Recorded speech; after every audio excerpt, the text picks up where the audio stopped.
I noticed this really bright light over the tree line, and the light was coming closer and closer and getting bigger and bigger. And I remember saying to Jerry, "What is that over there?" So we pulled his vehicle over, and all of a sudden the stars blotted out in the shape of an arrow as this thing passed overhead. Ironically, I'm a big baseball fan, it looked like a baseball home plate, and there were a series of lights on it. And it was very, very wide. Perhaps the width of now, we'd say 5 747s wing to wing. It looked like it had a little cord or something hanging off it, and sparks were coming off of it. I almost felt like I could throw a rock at the thing. It seemed that close to me. This was pretty much the shape of it. And this thing passed overhead like this. For me, what first attracted me was this light that kind of came into our field of vision, just like that. And as this thing passed overhead, it just kept coming and coming and coming.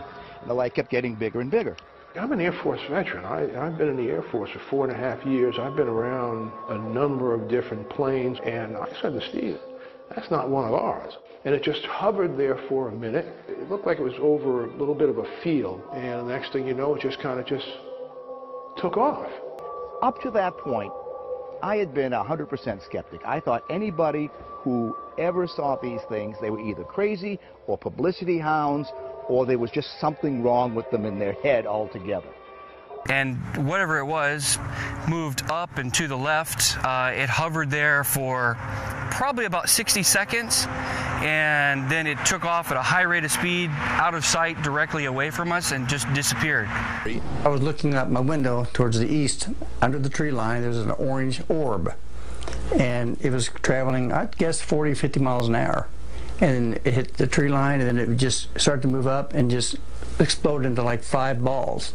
You see how it looked like it's moving though too? That's the thing. They weren't like going real fast, and now it looks like a whole sky full of them. I thought it was a UFO. That UFOs are communicating. Like the lights were pulsating on it, and it would disappear for a few seconds and it would reappear in the same spot. And then we noticed too that it wasn't moving at all. So we're like, no, that can't be an airplane. If it was a hoax, they did a really good job, whoever created the hoax. That's all I could say.